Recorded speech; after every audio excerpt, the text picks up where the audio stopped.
are being thrown. Nasty wall writings. Sometimes we will leave the TV on. We're told to leave the TV on the gospel channel Right. when you leave the house. Let that play blasting. Right. You come home, the TV or the stereo is off, Mm-hmm. or it's on a different channel. Mm-hmm. And sometimes they would turn the channel as you're walking out the room. By the time you got to your car, you can hear the music change. You haven't even driven out the driveway yet. Whoa, man. Um, all this stuff. Yeah, this is before they even arrive. I mean, we're at the peak of activity. I mean, it's just concussion sounds of banging, Right. very deliberate, and it's almost. I mean, we're playing musical. You know the game musical chairs. We're playing musical bedrooms now Okay. because the activity would be where the sheets are yanked off you while you're sleeping. One morning we woke up, just woke up like you normally do, and you look underneath you. The sheets you were laying, I'm talking about the mattress cover, Mm. is confetti. Mm. The entire mattress cover has been shredded to confetti in the middle of the night while you were sleeping. Oh, There's gosh. these razor claw-like scratches on the headboard or the footboard. Um, the banging sometimes makes you go into another bedroom. We would go to another bedroom and then hear the commotion in the room we just left, like the spirits didn't know we had left yet. It usually took them a day or a day and a half to realize, oh, they're sleeping in different rooms. Mm-hmm. Because by day two, now they're bothering us in the room we're in. We're in a guest bedroom. So we move to another guest bedroom. Take about another day and a half, and here come the bed shaking on day two. Mm. Or if we sleep downstairs on the hard living room floor, all the commotion you hear upstairs. Um, and sometimes it just got so bad we just had to get a hotel. Right. Right. We had to just like we're not staying here. Heck no. If the activity is, I could tell you by the time 8 p.m. rolled around what type of night we were going to have. Right. Because if stuff started being thrown around 8 p.m., loud bangs and just interesting phenomena like the carpets rolled up in a blink of an eye, Gee I whiz. knew by 8:30. Now let's go. I Yeah. told you we're not. We're not This staying here no, tonight. they are highly energized. They're restless. We're not dealing with this. Let me ask you this, Keith. I understand, man. And two things. One is I'm listening to you speak, and it's like, when I've heard you speak before, you had this down. Because it's almost like it was your survival mechanism to understand. I see that. I know what's coming next. You're trying to stay ahead of this because it's survival mechanism. It's like Yeah, what you had. And I understand that. And then it goes with the personality of trying to figure out everything. And like I said, you're trying to stay one step ahead, but it's at your heels the whole time. So you can't really stop and rest for a second. The second one is when you did leave and go to a hotel room, was it a restful night there? Did it follow? Were you okay for that night? we were okay for that night if we were together. Okay. Okay, there was no activity while we were together, running away from the house that night, and I could get a sense that the spirits didn't like that. Hmm. How I know is because one morning we came back on a Sunday, me and Tina from a hotel, and I always had a mental sense of accomplishment when I came back, like, ha ha, y'all didn't get us that night. I thought Right. that to myself. And midway through that day is when both our car keys would go missing. Okay. You got punished. Yeah.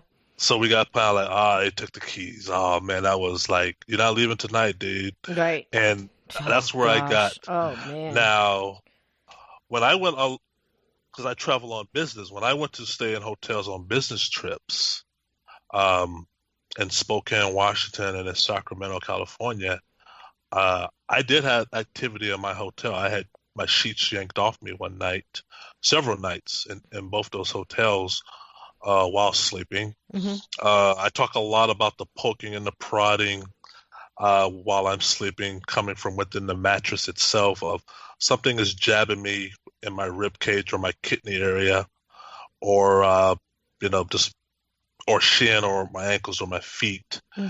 And that happened a lot. And keep in mind, one time it happened, Tina was at the house with her friend, and the house was under attack. So we had an attack taking place at two places at the same time when Tina and her friend were in the house by themselves. Hmm.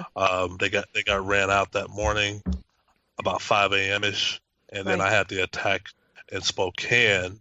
But also, and people don't know this, um, the night we stayed in the hotel while Ghost Adventures did their lockdown, we did have activity in our hotel room while Ghost Adventures obviously we're not having any activity in our house, Right.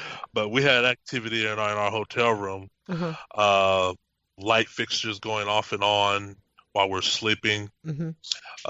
radio going off and on, the keys, little card keys they give you malfunctioning Hmm. on the door that night and that morning, and also using Ghost Adventures credit card. The guy could not explain it, but the card reader, for some odd reason, had a tremendous amount of malfunction when we tried to check in with Ghost Adventures credit card. Hmm. Um, so yeah, they never knew that because nobody had ever called to check up on us. But Right. yeah, that did happen, as well as the other things I mentioned when I went on the road for business. Yeah. Right. Right. Did you catch that too, Steve? Not all of everything you just said, but in the beginning, if if they both left together, there would be no activity. But as long as one was still there, even the one separated from the other, like there's some kind of an energy connection that they could jump Yeah, from yeah, her I to caught him. that. Do you see what I'm saying there? Yeah, It seems odd, but that's the first time I've heard that. That's very interesting, Keith. I mean, not that all this isn't, incredibly interesting, Yeah. but that's just something I caught like, and I think you've picked up on that yourself when like you just Yeah. said, that's kind of wild, right? And again, Yeah. the even the fact that now we know that when you're on Ghost Adventures, they give you a credit card and pay for your hotel room, or at least they try. In Keith's case, it wasn't working too good, but Yeah. and the fact that they never called up to check on you, but that's neither here nor there. But that's amazing. So, like, if one of you was there, it could connect, but when you both left together, there was something there. So it's something to do with energy or connection. That's wild. That's wild. Yeah, it's some of the phenomena, especially toward the end of that year. It was always a couples thing, meaning, Hmm. and me and Tina, wherever she's at in the world, where I'm at in the world for the longest we're alive, we're always going to have an experience of sharing, Right. of witnessing the same phenomena, me and Right. Tina, of things happening when the other person was within the immediate vicinity. Right. Um, Things got so dangerous that we had to have protocols. We had rules written down. If Right. the house felt easy about 8:30 or 9 o'clock, hotel. Uh huh. Room felt unsafe, go to another room. Talk about inside the home. Right. Tina would never come to the home from work if there was activity. If my cameras are sending me emails and it's 4:30 and we're both heading home, Tina knows to not go into the house until I arrive. She Wow. just knows that. Um, and I mean, we just had ground rules. When I go out of town, she stays with a friend. Right. Just things like that. She didn't even go to the home during the daytime. Don't go to the home whatsoever. Right. Some of these are big inconvenience because they are, Uh huh. um, but they're better than the alternative. Right. But at the same time, it wears you Oh, down. yes. It's expensive. Right. It's cost inhibitive, and you're just going through all these different ringers while at the same time trying to get help, seek help, Hmm. document like crazy, Hmm. answer people's questions, recollect, so people can have the accurate Right. information. And then you are reaching out for help and you're trying to explain what's going on. And then people are double questioning. Well, do you have a picture of that? Do you have that on video? Do you have any Right. witnesses that saw that happen? Do you have any proof that you all had to buy that, car and them keys? still trying to hold down jobs and live a normal life. They're trying to live Exactly. a normal life And because not, keep in mind, yeah, the spirits take the good news and run with it, and they take the bad news and run with it a lot further. right. And we were doing all of that. Half our friends don't come to our house anymore, Right. so we've lost that aspect of it. Hmm. Half of our family members Hmm.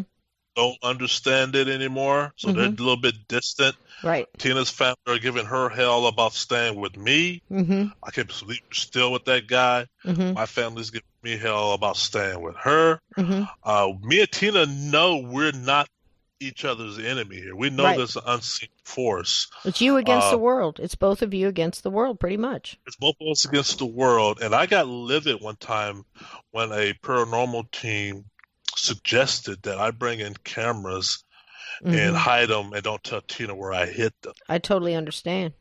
I totally Paranormal team understand suggested. because they think it's Uh, her. they thought it. Yeah, Yeah. they said, well, hide it from Tina. Put it in the plants and put it in Right. the air ventilation, and don't Mm-hmm. tell Tina. Mm-hmm. And I told her, like, listen, this is I'm not hiding anything from Tina. Mm-hmm. The fact that you suggest that makes me know you don't have a grasp of what's taking place here Right. because Yeah. That would these have finished it. spirits know or see everything we're doing. Mm-hmm. Now, if Tina was to catch wind of me hiding something from her, suggesting that she's the culprit, Mm-hmm. you know how she's going to respond. Mm-hmm. And you know how the spirits are going to respond as a result of her responding. I get And it. I'm like, Absolutely. and so there's no upside to this. And Mm-hmm. the team that suggested this never entered my house because that was just a bridge too far for me. Absolutely. I totally agree. And at that point, what, the group were saying that I can see them not understanding who you guys were and what you were going through. That pretty much underlined all that they didn't Yeah, understand. No, not only yeah, about you guys, but what was going on. Um, but that would have broke it for me. You can just leave now at that point yeah. because you need to move on to the next one. But at this point, how many had you been through? How many groups? How many priests? How many? Oh man, Hard to say, huh? Lost count. I get it. lost count, I know. lost count. I Like I know. said, those that we vetted over the phone, some never came to the house. Mhm. Some did that were totally unprepared that we regretted. Mhm. Some had their heart in the right place, Mhm. but still were unprepared. Mhm. And then some, the Nickies and whatnot, but they came so much later. They Right. came Yeah. when by the time the Nikki, the Dawn, the Steve, and those teams come around. Right. I mean, it's sad. Tina and I had already broken up, and Right. it was just like the spirits had won, like Rhonda, the previous tenant, said. Right. Um, the house destroyed their marriage. Right. Right. You And know? about destroyed them literally. So Yeah. at this point, right before the episode, you got the ghost hunters because I'm sure. Excuse me, not ghost hunters. You probably would have been all right with the ghost hunters. At least you wouldn't have been the same thing. But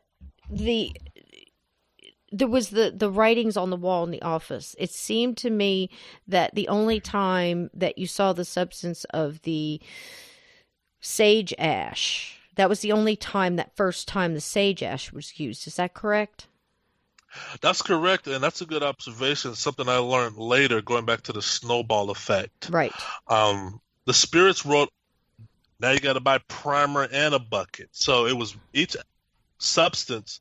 There never was a repeat of the same substance. It was getting harder and harder to the point to where the substance started bleeding through the paint. My.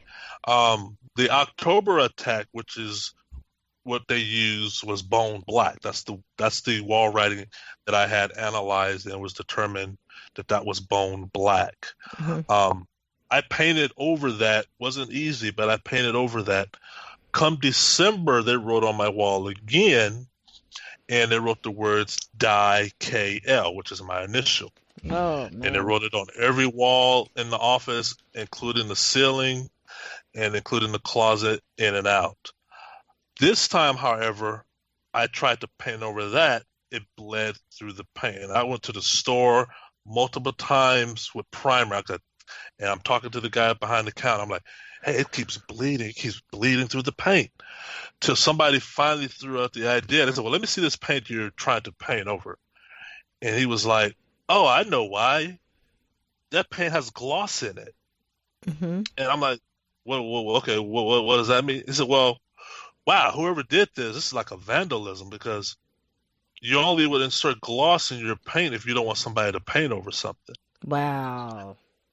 And I was like, really? Like, yeah, there's gloss in the paint. You can see the different mixture there that they didn't want you to paint over it. So yeah, you're right. It's all about inconvenience. It's about escalation. Right. It's about ratcheting up considerable amount of money and time again, money and time. Right.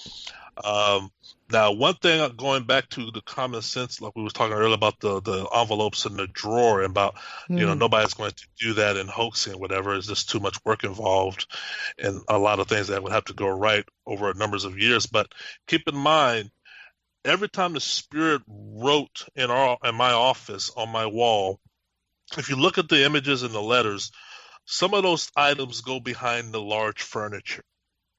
Wow. Some of Yeah. them, they don't stop at the furniture. They go behind it, meaning that you would have to move my table, my office, my chair, my speaker, Right. my entertainment center, my high def TV. Um, all these wall writings went behind some of those things, and there's not so much as a drip of paint anywhere else in the office on none of my furniture, only Exactly. on the walls. Um, Me, when I paint and I cover the entire room up, I tape it down, I'm Right. painting.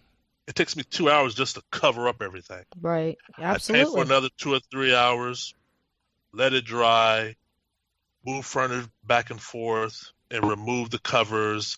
Voila, I got a new wall. I still get a drop somewhere. Absolutely. And I take my time. I take in the whole weekend. These spirits have painted on this wall sometime relatively short period of time of me and Tina leaving the house just to go watch a 2 hour movie Right. or go get something to eat. So no human being can write on this amount of walls.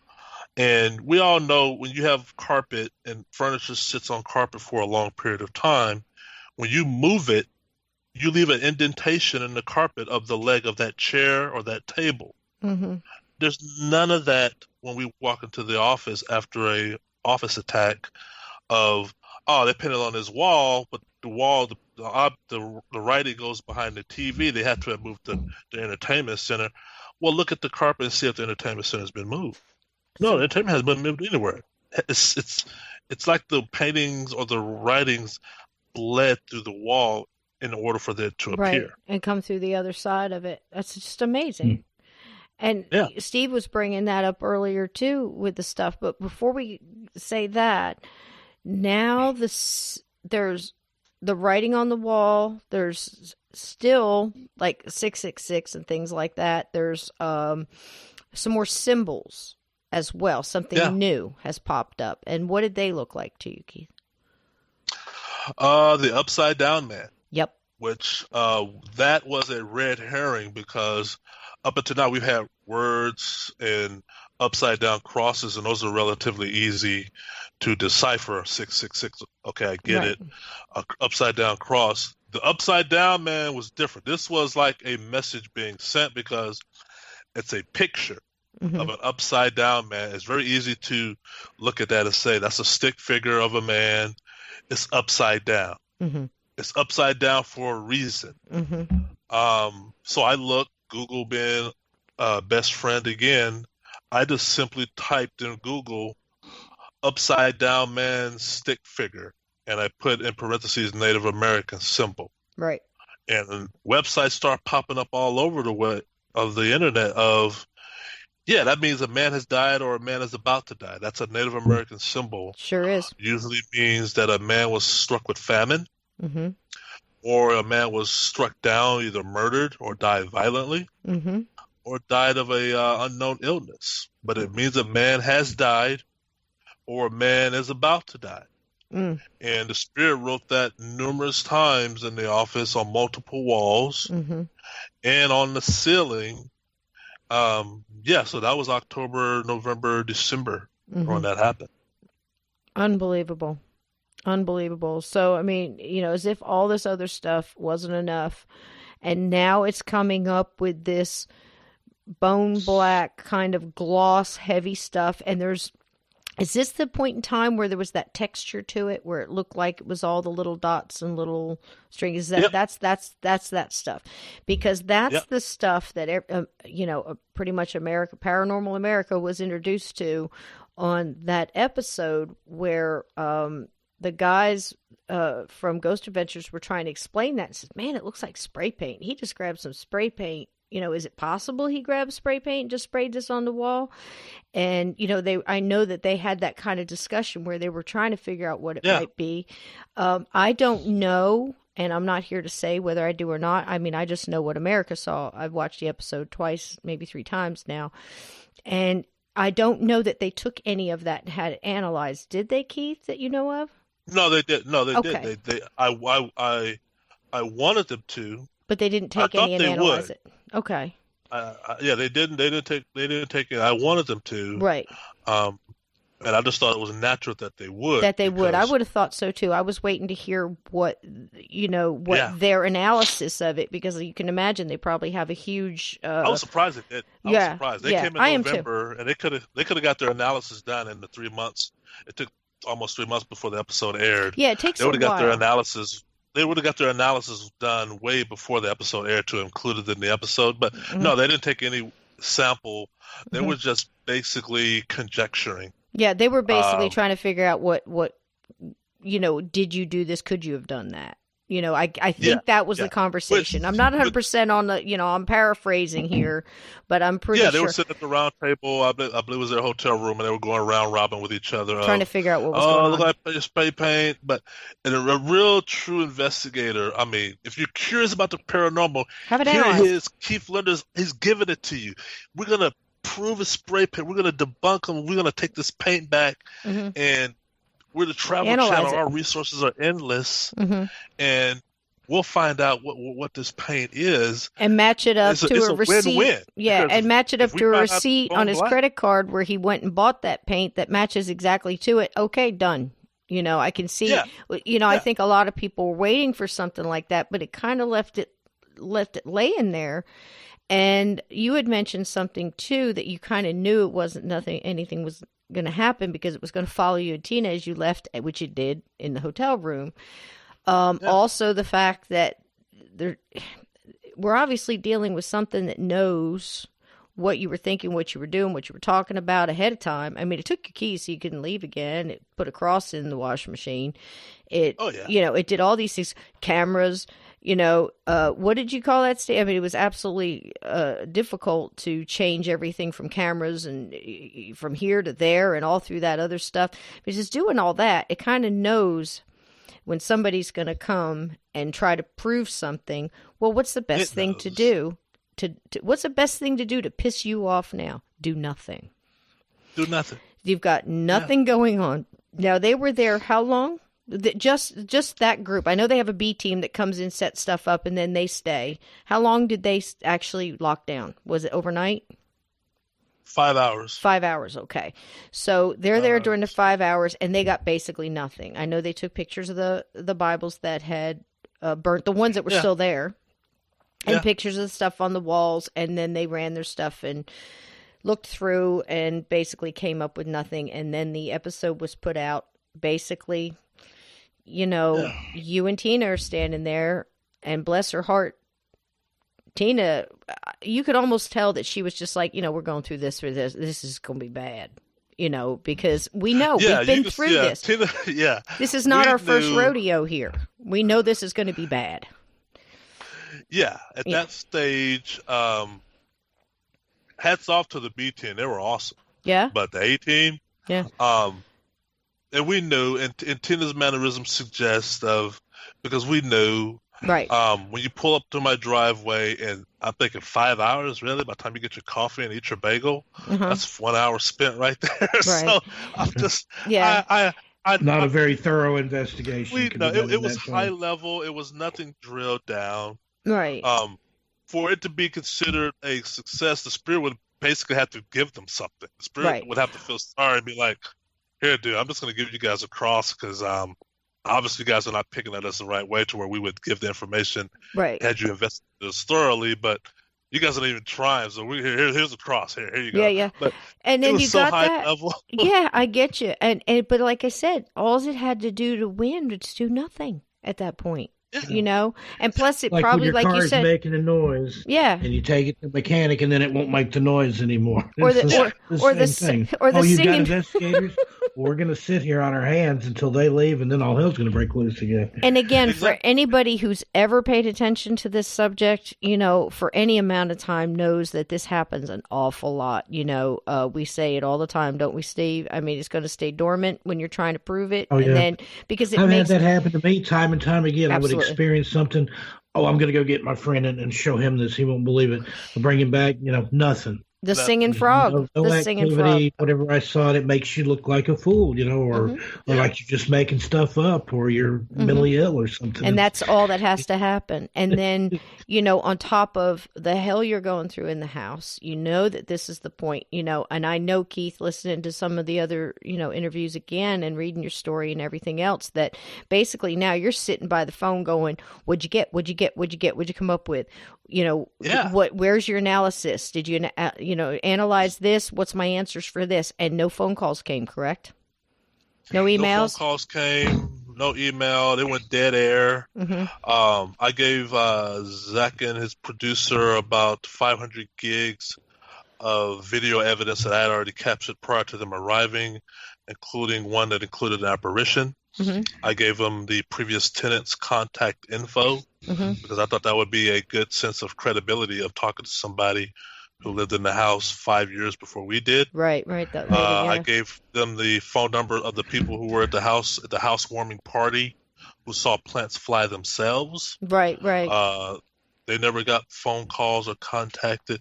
But yeah, I called and got, hey, we're still looking. We're still looking. Mm-hmm. What I always tell people is when you saw the episode originally or whoever, February 28th of 2015, that's when me and Tina saw it.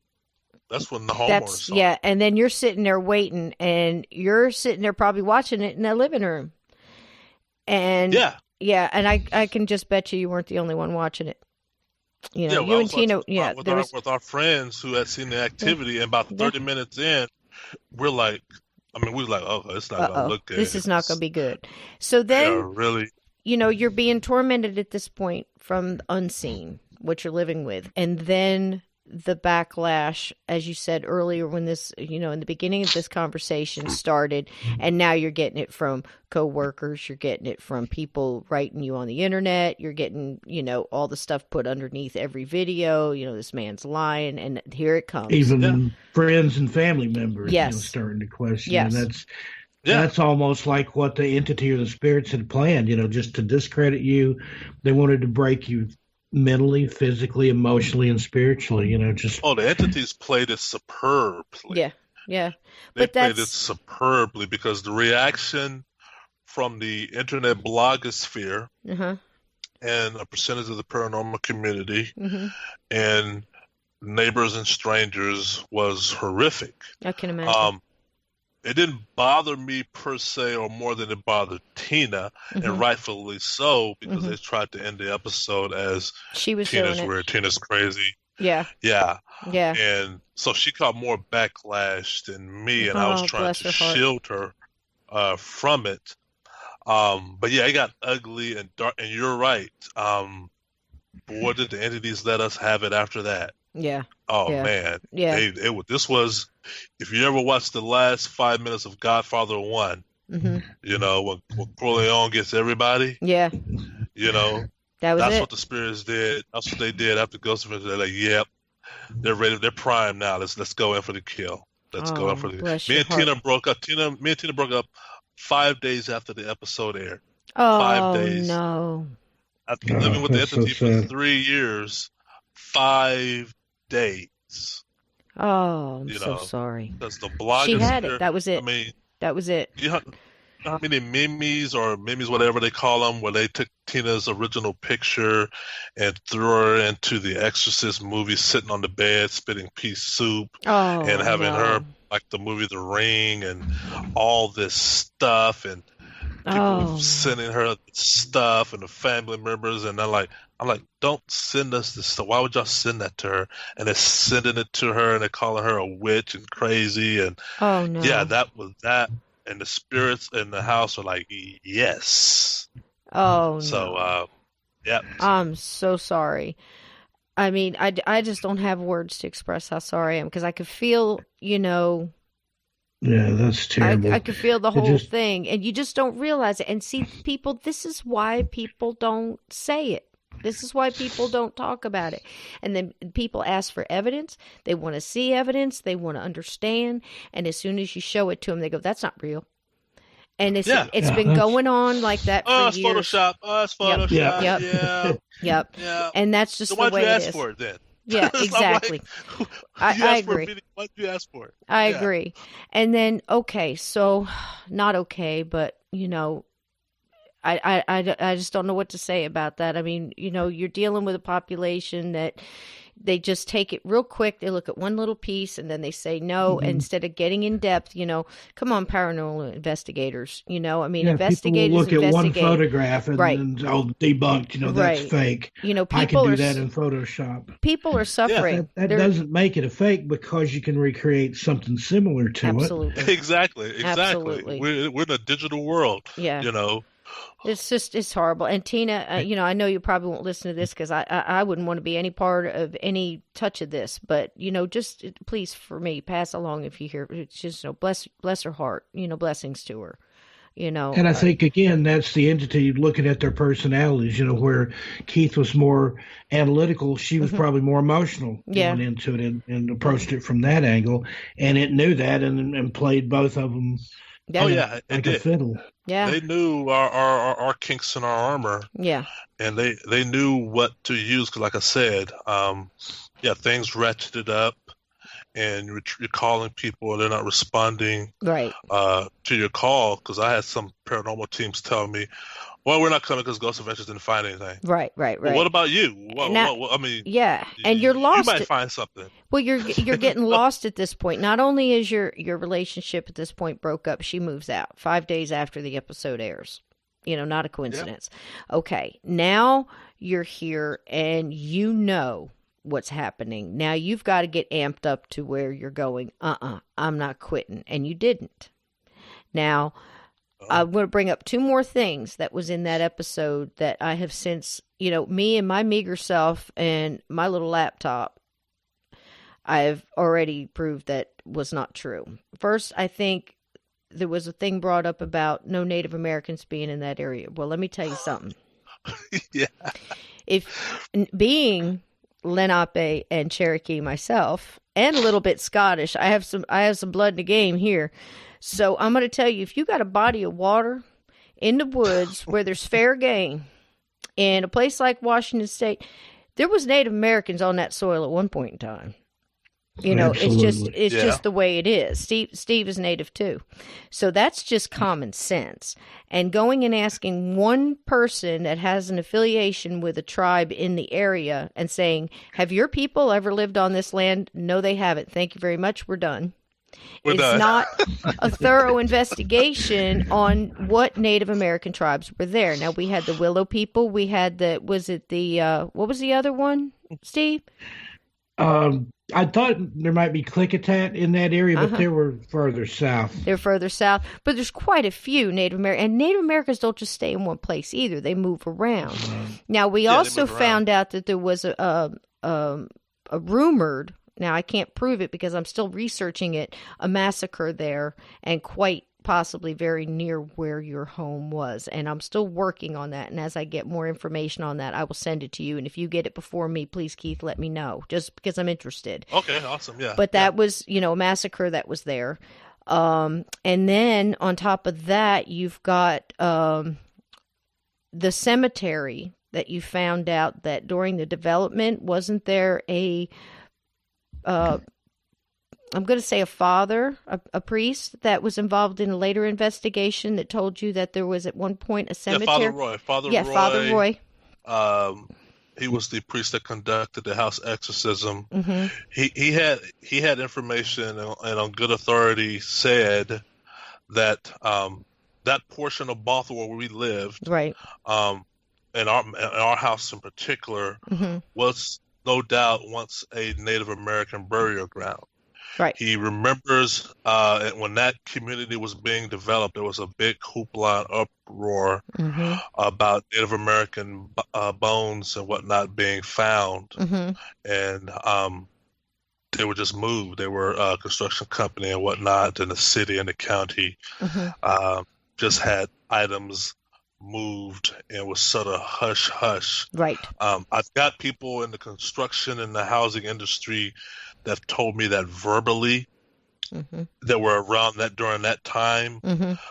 but they will not go on the record for that, Right. for Right. their job's sake. Right. But yeah, he did that, and others have told me that. And like I said, going back to the city of Bothell, anybody can go to the internet and look up Bothell on the internet and look up the Wikipedia page. Mm-hmm. There's a list of all the Native Americans native to Bothell, Exactly. Washington. Exactly. The fact that most have just got that horribly wrong, Right. and it can easily be substantiated or disproven by any kindergarten researcher, Mm-hmm. as a big lets you know the level of seriousness they gave to the investigation, because I knew that Mm-hmm. even before going to the internet. I live in the Pacific Northwest, Mm-hmm. and I know we live in Snohomish County. Mm-hmm. The county has a Native American name. Oh, sure. The city of Bothell is founded in the mid 1800s, but this was all native land, Mm-hmm. and there were uprisings. Chief Seattle, who the name of Seattle was named after Chief Seattle. Exactly. All the wood that was chopped down around here was sent to Seattle to build up that city, and there were wars and factions of wars in and around Bothell. So Absolutely. yeah, they omitted that. That was kind of weird. Yes. Yes. Yes. And we look at the symbol on the wall and we have to wonder, of course, we'll never know for sure, but, was that something that a Native American spirit did to try to get word out that, I'm dead, I'm here, I need help? Or was that something to scare you because they knew you were going to research it and find out that it meant man is going to die or man has died, and just to scare you? So, like you said, it's a red herring. We're really not sure. Yeah. And on, we could go over that, episode of, saying, okay, it wasn't spray, but it wasn't this, wasn't that. But I think at this point we kind of realized that it just wasn't handled as well as it could have been. And again, it was another paranormal team that came in there and did what they thought, was how they were doing it. And it just didn't happen. Fortunately, you got some fantastic parapsychologist team. Now, when's the last time you heard parapsychology in all this? I mean, I don't know what happened to parapsychology, but it's not dead. It's still kicking. You got a parapsychologist and a gentleman that works on the parapsychology team that is also a psychic medium. And I believe their names that is Steve and Don. It's Steve Mirror and Don Phillips. And at this point, there are multiple videos of Don, and Don doesn't play, does he? He's kind of right to the point kind of guy. He's like, I think in one of the videos he said, "Look, Keith, it's going to cost us a lot of money. We're coming from Britain. Now we'll come out there, but it's going to cost us a lot, take a lot of time. I'd stake my reputation on it. If you're hoaxing, we're going to ruin you. We're gonna rip you a new one." And at this point, you told him, "Come on down, Don. Right? Come on, bring it. Come on, let's go." And they did something I thought was fabulous, and probably the way an investigation is supposed to be. They moved in with you, didn't they? For a little while. They moved in. I told Don and Steve, and it wasn't an arm wrestling, because it was pretty much because they were sort of surprised when I asked them. I'm like, "You guys come, but y'all got to live in the house." Awesome. And their response was, "Well, why wouldn't we live in the house? I mean, we're coming." That's right. Yeah, we're not going to be getting a hotel and coming to your house. We're not doing 8 to 5 p.m. There you go. investigations. Wow. So, isn't that different? Right. They came in and Isn't lived that for different? 2 weeks. That's awesome. Yeah. Because you have to live there to see, and, to be around at all the times, to be there and investigating. And that's the way, if you can do a paranormal investigation that way, that's exactly the way it's supposed to be, and they have been in it. I think Steve Mira has had like 33 plus years in parapsychology, of 5,000, 6,000 different cases. They're not playing. They're bringing the equipment. They're bringing the knowledge. Don's fantastic. There is I know there's the book, and then you've got the documentary out now too. So we're gonna, tell people they've got to get it. I've seen it. It's fabulous. It's well done. It's very in depth, and it's going to give you a lot of information on this. So, if you were looking to see something on the Bothell Hell House, I would highly suggest get the documentary, read the book too, because it has a lot of information about what we just talked about too. But here's the investigation. To tell you how in depth this was, Don, bless his heart. Now, did they flip a coin to see who was going to crawl around the crawl space, or Don just jumped right in, didn't he? No, and that took me aback, even because when Don said I'm going down the house, I'm like, my eyes got big. I'm like, you're going what? Yeah, but at some point in time, I was telling Cisco earlier, you couldn't pay me enough to get in that crawl space. And I don't scare easy, but I don't want to be in some place that I can't stand up and run out of. Exactly. I need to. And it's not. It's literally is, as it sounds, is a crawl space. He is under there, and he's not under there for 5-10 minutes. This guy's in there. They even lost contact with him for about a half hour, I think, and he's just down there. He black, pitch black. Yes. Unbelievable. That's one. He got some EVPs there. And I think that was the point in time where he got some EVPs from, I think it was several different males. You could actually tell the sound of the voices changed, but it had a lilt to it. And they were Scottish, were they not? Didn't they have like a little bit of Scottish? He got one was a child voice. Right. He got a male and a female voice. Right. And they were having a conversation. Irish accents. Yeah. Yeah, and they also had a conversation between the two of them. It was kind of like two of them were talking. Like one said something like, he really likes to ask those questions or something like that. And the other one, talked back. So it was almost like they were talking to each other. This is in the crawl space, in the dark, under the house. Just saying, people.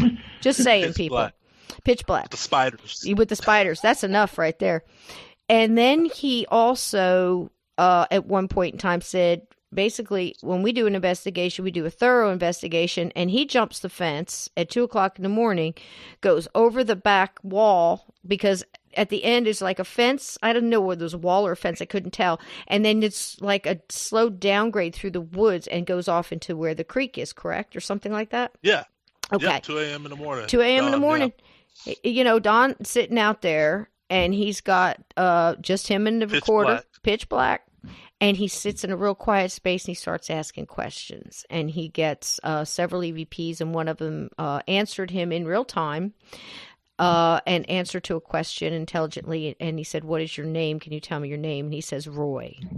So and that one didn't sound like it had an Irish, accent. No. So, you've got those. And then within the house, multiple happenings, multiple video. You've got the picture falling, and I've never seen anybody try so hard to disprove a picture falling.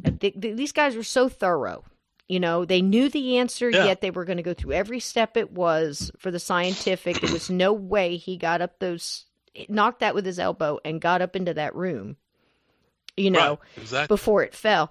But they sat there and they went over it. They really tried every which way to try to figure it. Right. Yeah. They did an investigation.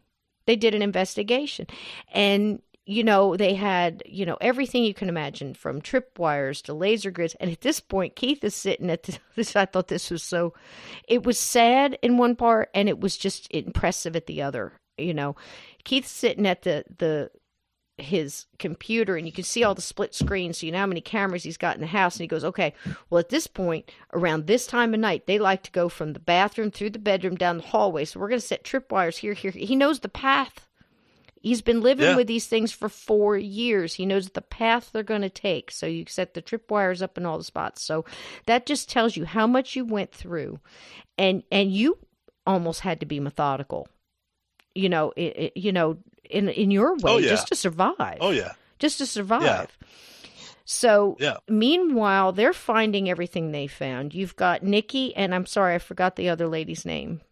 Carissa. They stayed in there with you for a while as well at a different time, and they got all the evidence with the Bible pages moving on command. Yeah. That's all on video on YouTube.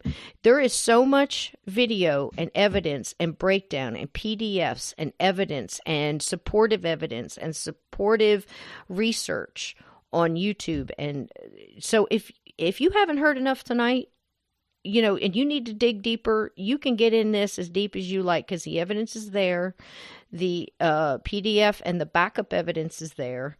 And the one that threw me the most, I mean, as if this all wasn't enough, when you took the door, that the stuff was written on the door. Now, this, again, if you pull That's up a Nobel the pictures, Prize when it comes to I know. Supernatural. Tell that story. Unreal. Well, the thing is I want the listeners who are pulling up the pictures, because if you look at the pictures small, it almost looks like somebody it doesn't even look like spray paint to me, because I've painted. I'm an artisan. Steve has done it. I've done pottery. I've done all kinds of things. This is the thing that sent the chill up my spine when I was watching a documentary, because I told Steve this story earlier, and this is going to sound really strange, but well, maybe not to you. Native Americans, if you're really traditional in my certain circle, in my tribe, you don't cut your hair a lot. It's something that grows and it's part of your, Japanese have the same type of thing. You don't cut your hair. There's certain times when you do. And it's usually when a loss of a person you love or something along those lines. And then you cut your hair, and it usually burns with the person or burns in a fire, because it signifies that they took a piece with you. It's just something that we do, okay? So I don't cut my hair. I twist it and I burn it. And I know that sounds really strange, but it's just something that we've done. You twist it and you burn all the ends off of it, and it falls into a white sink. And I've been doing this since I was, I can't even tell you how old. And when I looked at that, when you pull up the pictures, I've got chills on my arms right now telling this. When you pull up the pictures, you start to see that there is a kind of an odd pattern. And I'm looking at it, and it's black on white, and it's got tiny little dots and almost like squiggles that look like hairs that, or with the paint. And there's just no way. And I promise you, Don and Steve stand there and say, we have analyzed this upside down and sideways. We cannot figure. There's nothing you can spray it with. There's nothing you can put it on with. It's not a brush. It's not a spray can. It's not this. It's not flicked on. There's no way we can figure out how this got on here. And I'm looking at it, and as you pull up the picture, it starts to remind me of what that burnt hair looks on a white sink. And I'm watching this documentary, and I'm looking, and they pull up, and I said, it reminds me of something else. And right before they said it, I said, horsehair pottery. Okay? Yeah. Okay, I'm sitting there watching with my son. I said, do you remember the horsehair pottery? Because we had just went and saw it a week before at this little shop we had here. Very high, expensive stuff. But if you don't know what that is, pull it up and look. And it's burnt hair on hot pottery. And I'm thinking, no way. They're not going to say that, And it comes up. And they show the horsehair pottery. And I'm thinking, wow, that's very close. It's not exact, but it's close, because there's no texture to it. And you can almost look at those pictures and know you can feel that. There's a texture to it. It's a rising, And then you take a part of that door, and you send it for analysis. You take a piece of the door with the paint on, whatever, the drawing on it, and you send it for analysis. And then you take the door, and you borrow a pickup truck with a friend of yours, and you borrow her husband's pickup truck, and you put this door in there, and you take it to the nearest paint store, because you're like, I need somebody else to look at this too. I want to get as much input on this as possible. Correct? And you take it, and it's about 10-minute drive, maybe. No, shorter than 10-minute drive. You're in there for about 20 minutes. Guys are scratching their head. They can't figure out what kind. Nothing here. They've got matches. You put it back in the truck, close because it's one of those pickup trucks that has the hood on it, so you can close it down and enclose the bed on it. And you bring it back, and when you open it up, what happens, Keith? Patty saw it first. These weird markings that were on the ceiling of the truck cover. The ceiling of the truck cover would have been draped over the door Correct. during the ride back to the store. And if you look, and we look closely, you can see that the signature of the cover and the door that came out of my office are identical. Mm. Now, these new markings, are all over Patty's husband's truck. Mm-hmm. We noticed it, and I touched it. It's not wet because I'm thinking this was recently applied. Mm-hmm. Maybe it's still wet, but it's not wet. Right. And you're right. I chiseled a piece of the door and took it to my job to where we looked at it even closer, and the patterns are identical. Mm-hmm. Now, this happened during the course of maybe 20 to 30 minutes Mm-hmm. and it had to have happened during the ride over or the ride back. I'm probably safe to say when the door was physically in the truck. Right. Which would have been And less than 30 minutes. It's because it's only 10 there and 10 back. So you were 20 minutes in the store approximately talking and looking and talking to right, people. So it's less time talking. than that. So apparently, whatever was trying to get your attention with whatever this substance was, it then said, here, have some of this. Pow! And put it on the inside bed and roof of this pickup truck. It's unbelievable. And it matches. And it matches. And it matches. And I think you posted the video earlier today on your community board. Right. There's an EVP in that video that's timestamped. Mm-hmm. Where you hear a voice. Me and Patty are talking about the door. Okay. She's texting her husband, and you hear Ray, because I know Ray's voice anytime I hear him. Mm-hmm. Ray says, "Hey," during the course of our conversation. Mm-hmm. What's good about that EVP is somebody, upon watching the video, found it before we did Mm-hmm. and called attention to it. Wow. And after review and after analysis, there's an EVP included amongst the other supernatural stuff, because that, once again, happened to a truck while it was either en route to the store or en route back from the store. And keep in mind, that was April of 2016. Mm-hmm. That was 2 years after the door was originally written on. Right. So the spirit, they're there. Right. And they're observing, because when I go into the office, I got to take the door off the latch. I got to carry it downstairs. Right. I got to sit it in the garage, and I got to load it into Patty's truck. They're watching all of that. Mm-hmm. Mm-hmm. They're probably it's even safe to say they're probably in the truck with us en route to the store. Mm-hmm. Based on the fact that the cover of the door got marked that way. Mm-hmm. And I still have the door. Right. I still have the door in storage. We still have the cover of the truck with those markings on it. Mm-hmm. And I tell people all the time, be a researcher, skeptic, or cynic. You want to come debunk it? Come debunk it. You want to analyze it? You want to chisel off?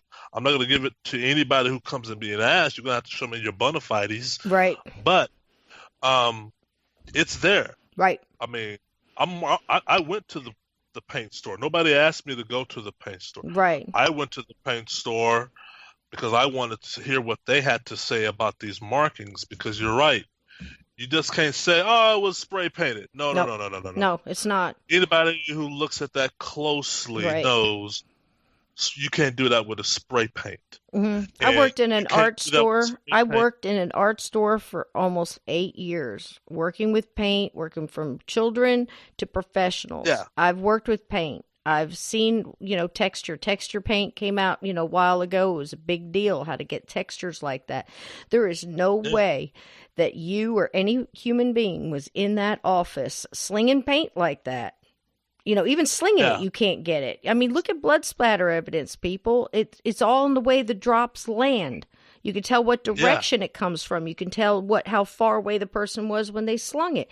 It's just no way. Steve brought up something today as well, didn't you, hun? We were talking about it almost looks a little bit like when you because I've also had to, you ever seen a popcorn ceiling? You use a hopper, to kind of blow popcorn on the ceiling, those textured ceilings. I've had to do that too. And we're thinking of all these different things, Yeah. Different things, not to debunk it, but just to undebunk it for people who are not believing, if like you know what I things that mean. it couldn't possibly be. Right, Yeah. right. Yeah. And And we talked about fiberglass. Tell your story about the fiberglass, Steve. yeah, I was saying that it almost looks a little bit like blown fiberglass. And several years ago, I worked for Sea Ray Boat Company in Von Orr, Tennessee. And a lot of times on my break, I would go over into the building where they were spraying the fiberglass into the molds. And this was the hoses that they use maybe only have like a 2 or 3 inch opening on them to spray that on there, but it went everywhere. I mean, not Yeah. just the big stuff that they're spraying on the boat, but there were tiny little strands floating in the air. It would get on you, it would get in Right. your hair, get on your clothing, on their boots, everything. And they had huge extraction fans in there to try and take as much of it out as possible, but still everything, doors, windows, covered with it. So Yeah. I don't know of any kind of apparatus that you could blow fiberglass in a small setting like that, with a small footprint, that it wouldn't just, the whole room would be covered in fiberglass. It'd be on the It, carpets, the ceilings, it'd be on the everything. We were carpet. just basically going through things that it couldn't be, but that it Right. appeared similar to. Right. Yeah. So And it's the so that just ceiling, that backs you up, because look, there's no way. I've seen the carpet. Wasn't it like a beige carpet? It was a neutral colored light carpet, was it not? yeah. Yeah. Yeah. This room was covered, okay, in these symbols, from the upside down dead man Native American symbol, to upside down crosses, to all the words and things that was spread all over the place, and the 666, all of that stuff in this textured stuff. Now, we've spent a lot of time telling people what it wasn't. Why don't you tell them what it was?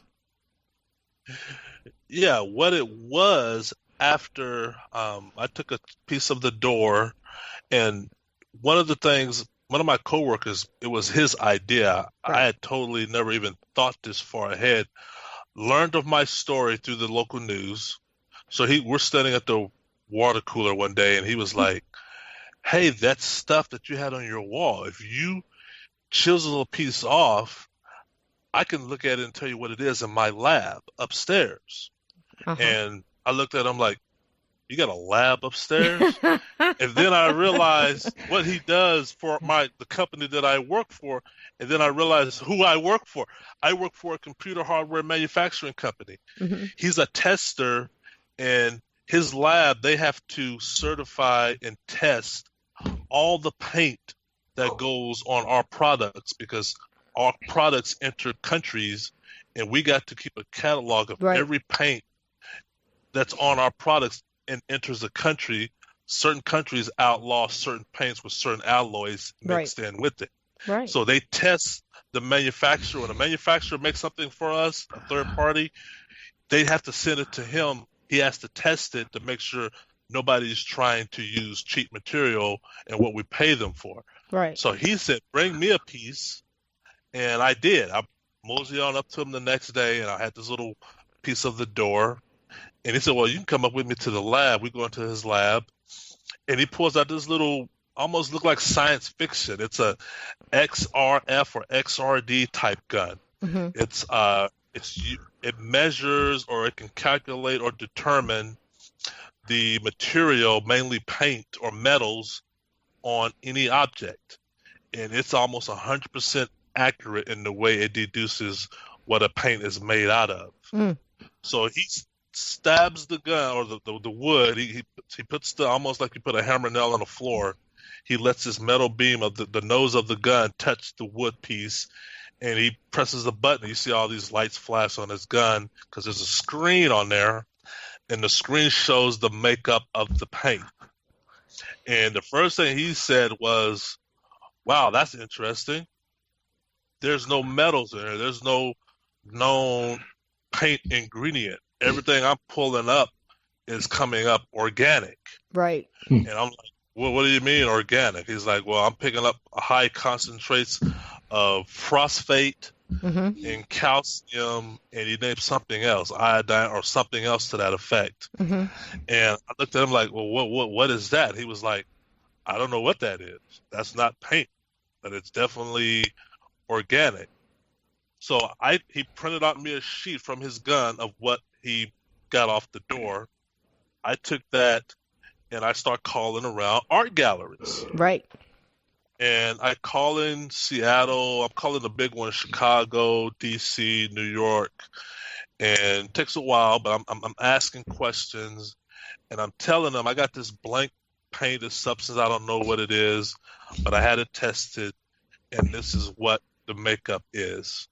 And somebody threw out the term bone black, Uh-huh. and I was like, "What is bone black?" And they said, "Well, bone black is a paint. It's a rare form of paint, but it's basically incinerated buffalo, bison, or cow bone." Yep.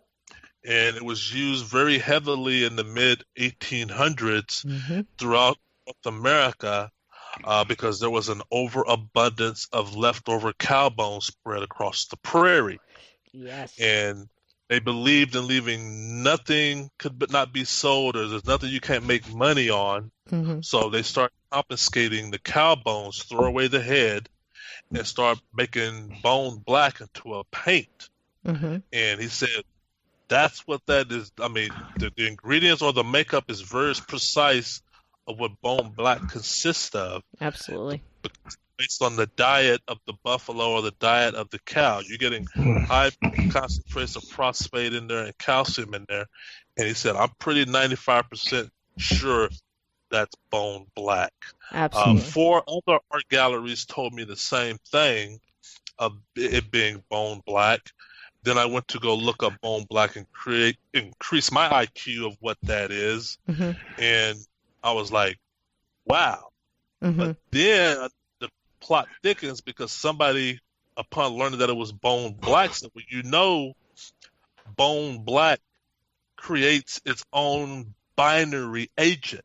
Yep. Because you just can't put bone black, or any paint for that matter, on a wall and it stick. All paint has to have a binding agent Mm-hmm. to it. That's what makes paint stick on your surface. Mm-hmm. He said bone black produces what is called Dippel's oil. It's Uh-huh. a yellow, oily canola oil substance that is a derivative of the bone black process.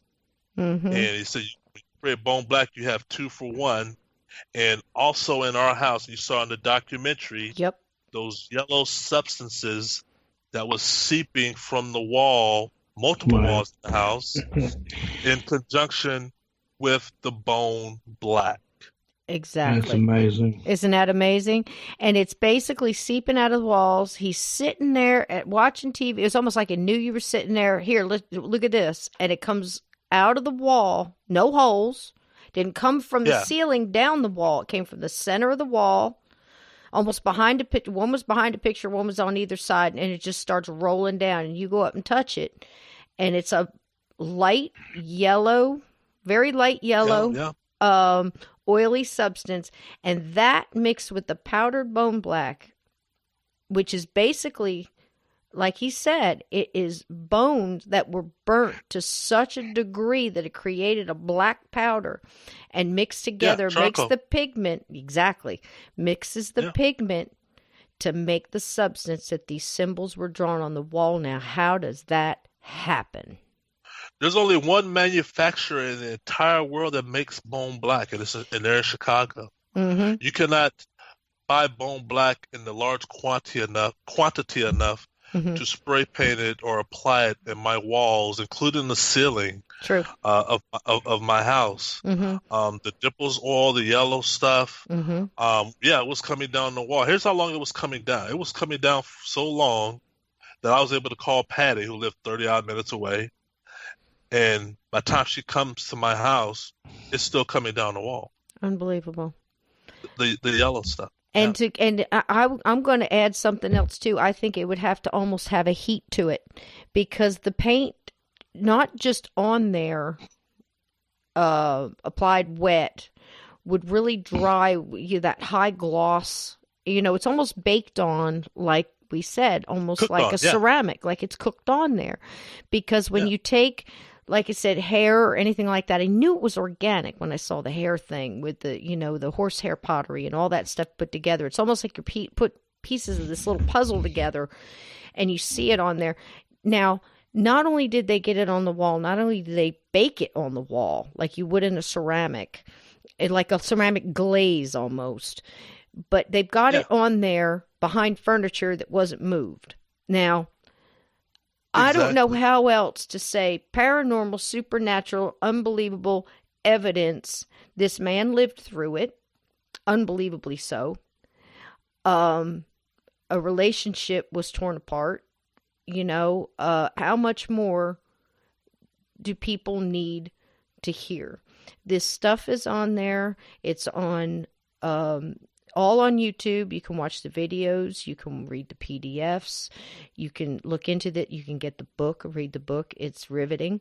The documentary is thorough, precise, detailed, full of evidence.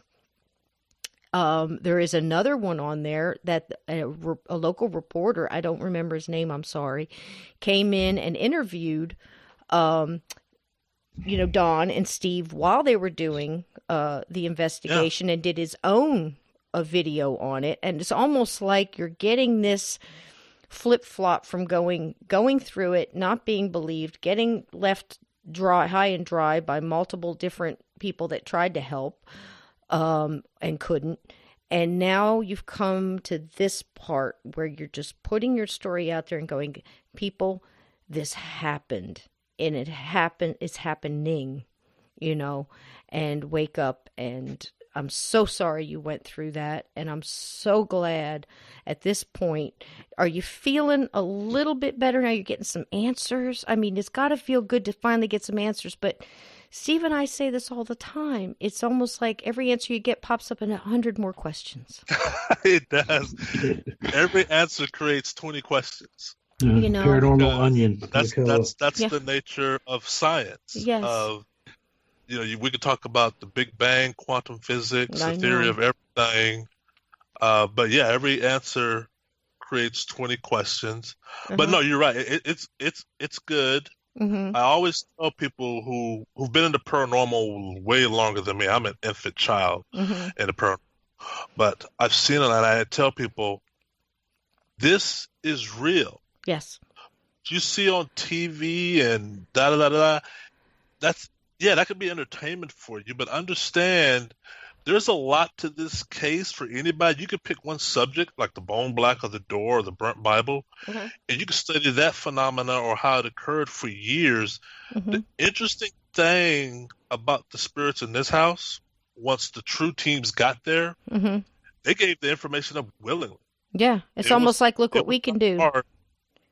Yeah, they were happy to accommodate Steve and Dawn, Nikki and Carissa, up until the point to where they were walking out the house the last day and leaving, heading to the airport, because phenomena was still happening as they were leaving, and Steve had to put away his clipboard. He would be there he would still be there. Mm-hmm. Mm-hmm. And listen to them. If you want to put me aside, just listen to Steve's lectures on the subject. Listen Right. to Nick, Kyle, Dawn, Mm-hmm. Nikki, Mm-hmm. and yeah, Absolutely. take their Absolutely. And, and then you left, and I don't know who's in there now or whether they're experiencing anything or whether anybody's even in there now.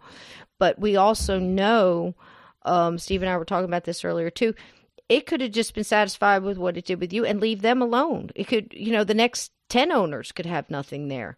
But I did something else for you, just because, like I said at the very beginning of this, Keith, and you don't know me from Adam. You do now, and I hope you know I'm a friend, and you're welcome here anytime you want, and anytime you get evidence.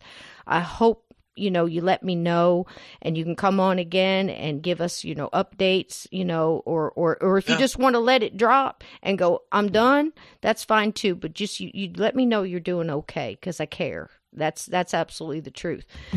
But, you know, this thing could go dormant and not bother anybody for a while, or it could move on. But this is what I did. I have some friends, and I don't know if you believe in remote viewing, but I think it would be kind of hard. You'd be kind of hard pressed to not believe anything at this point, right? Yeah. But I also have a very dear friend. She lives there in Washington, and she's a psychic medium. And it's just so many different connections to this case I found out that I have, and I was just minding my own business. But she has a paranormal team that she's been with for about a year, and apparently they went sometime in the past couple of years. It might even been one of the ones that came in. You know, she wasn't with them at that time.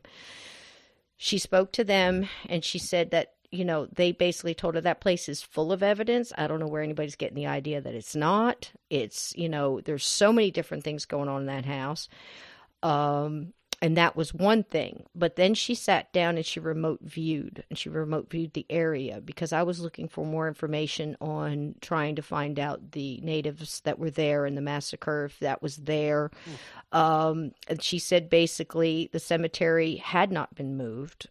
She picked up something that I heard, I think in the documentary, where somebody had the chance to do a thorough job and didn't, and said, what's a few bones here or there? She, without seeing the documentary, she picked that up. And she also said that basically that entire area, the woods, that development and further on is basically literally cursed land. That something definitely happened.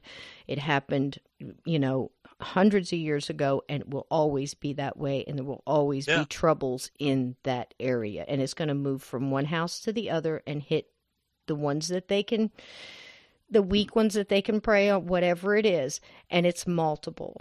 So you've got human, you've got all kind of, even elemental at that point, you know, in the woods and stuff. Yeah. So you are absolutely at this point, if people don't get it, that Keith Linder is telling the truth, that what he went through is real, what Tina went through is real. At this point, I don't know what we can show you. Me neither. I mean, the information is so out there now.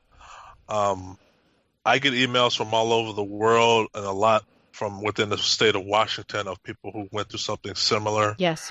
Who know a friend or family who went through something similar. So those let me know that, yeah, this happens in other places. Mm-hmm. Some of their stories are worse than mine. Yes. I also get emails from individuals who are now recent believers based on information that they've now read and seen. Some have been very apologetic in their approach as to how they thought about us originally. Good. And they've learned a lot. And what I tell people, because I learn something new every day, even about this case, is learn something. Don't be afraid to find the information and read it, chew it out, spit it out, mm-hmm. and then make up your own mind. You're going to be surprised about what you find. There's a reason why I'm putting this stuff on YouTube and on Facebook and on the internet, because once it's on the internet, it's on there forever. Forever.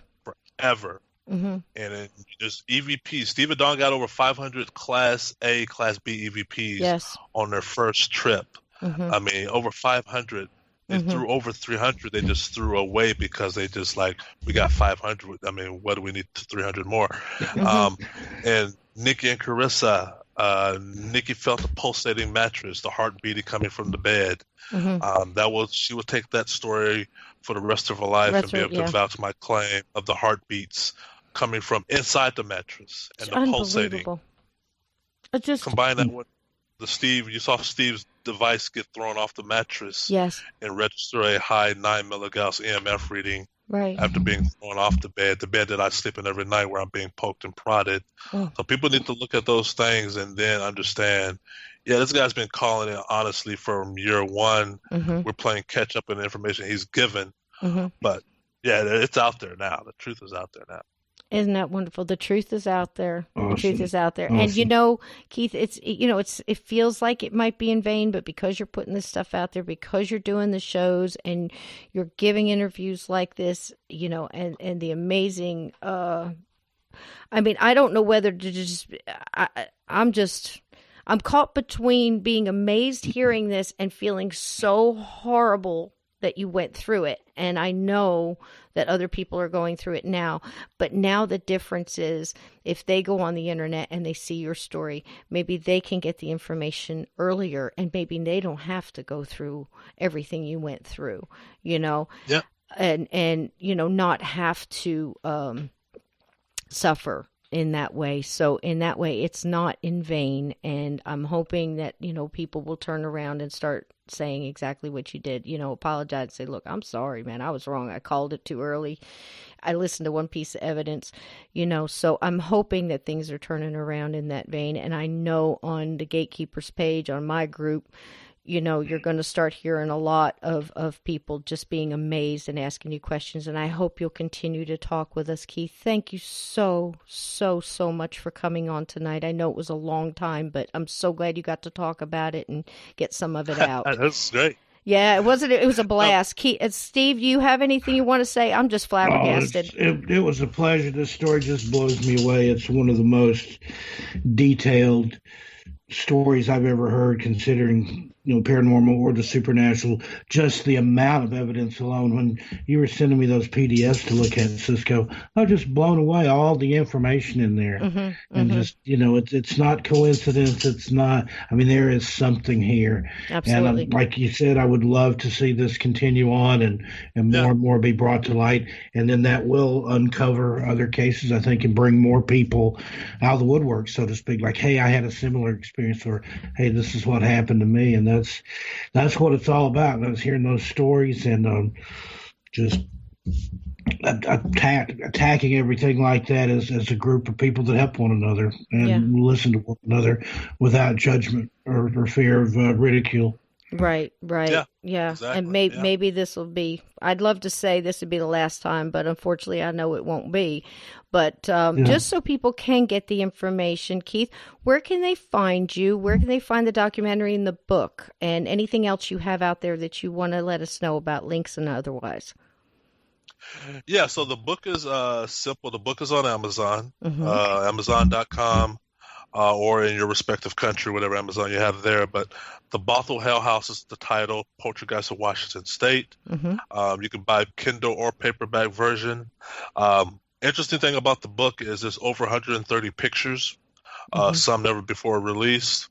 There's over 200 different links to video and audio evidence. This is a book about interaction, where you read the material, click on a link, you're either going to be introduced to a reenactment of that chapter, maybe like a Bible catching fire, or the video that me and others have found. So that's pretty good. Neat. And then also the documentary that came out 2 weeks ago, it's on AmericanSupernatural.com. That's Don Phillips's website. And that's about an hour and a half of their investigation when they came in February and April of 2016. Also, they brought Nick Kyle the second time around. You saw the documentary. He adds a lot of gravity to the situation. He does, yeah. Very conservative, very basic, very scientific. And he was blown away. I mean, he came with a little apprehensions, but he was blown away. And he got to witness everything the guys witnessed. Yes. So yeah, the readers. He basically sits there and they ask him. They said, "Why were you brought in here?" He says, "I was brought in to tell it like it is." No matter what I find, if it's fakery, I'll say it's fakery. If it's real, I'll say it's real. And he goes, "Well, how do you think?" He goes, "This is real." This is real. And he's going to tell the truth. It's amazing. It's an amazing documentary. And the cool thing about the documentary too is you can either go ahead and buy it, or you can get it on demand, or you can, if for anybody that's not, willing to invest, or you don't have that, you can go ahead and rent that, which I thought was cool. You have it for 72 hours, so there's no reason not to watch it. It's absolutely worth it. You won't be sorry, and it's wonderful the way it's all broken down. So fantastic. It's real good. Right. Do you have a website at all, Keith, or is it just go ahead and Facebook, Twitter, that kind of thing, or what? Yeah, my website is demonsinseattle.com. Okay. That has the links to get the books if you don't go to Amazon. That also has a section called reports. So anything new about this case, be it me or other people find, there's a report section you click on that has all the evidence from Dawn, Steve, Nikki, Carissa, all the other people. It talks about the water puddles, the wall analysis. So much. There's a few more reports that I'm working on now that I'm going to be publishing in the next few weeks that date back to the previous tenant. There's going to be some studies coming out this summer that I'm going to initiate. It talks about how the Bibles were able to catch on fire in the presence of me and Tina. So we're going to go after all that, me and other people. So yeah, demonsinseattle.com is for me, or you can find me on Facebook, which is the Washington State Poltergeist Group. That's where a lot of updates are put as well. But over 500 videos on YouTube. 536, I believe. And every one of them is just fabulous. I can tell you, I've been going through them for weeks, and it's just fabulous. Yeah. I mean, you couldn't possibly do any more to bring this case to light. And you can also find Keith recently, and Steve, on our Facebook group, Journey Through the Gatekeepers, where you can ask questions, and, when people have time, they come in and they ask that, and there's a lot of interaction there, and it's just been fabulous having you on there this past week, Keith. Thank you for being part of that. And all my listeners, all my gatekeepers, we're behind you. We're behind you 100%, and just, take a little bit of that with you, because now everything's turning around. You got a lot of people on your side, and we're just real proud of you. Going through all this, and you just keep going. You're even going to look into more of the Native American stuff, as far as the bone black and pottery and things that are used that way too. So it's amazing. It's just, it's only just begun in a lot of ways. And we thank you so much, Keith, for being with us tonight. It's been my absolute pleasure to have you here. Absolute pleasure. Thank you. Oh, thank you. This was a good 3 hours. I'm glad we talked, and we covered a lot of ground. And thanks for allowing me to tell my story. Oh. And I know your listeners, when this goes public, are going to be very satisfied. So thank you. Oh, absolutely. And anytime, the gate's always open for you, love. Okay. Definitely. I'll send you some information as it becomes available. Yeah. Absolutely. Absolutely. Okay. Thank you guys so much. Y'all have a blessing. And God bless you, Keith. Just take that with you too, sweetie. Okay. Oh, awesome. Thank you. God bless both of you. Thank you. Absolutely. Thank you as well. Good night. As always, listeners, we always try to bring you stories that have happened to people, real experiences, real encounters with the uncanny, and that one was a doozy. So if you have your own, please let us know, and I may read your story on the air, or you may become a future guest at journeythroughthegate@gmail.com. You can also contact us on our Facebook discussion page, Journey Through the Gate Paranormal Portal Podcast, Gatekeepers. Come on in there and let's talk about this story and your story and so many others that are happening.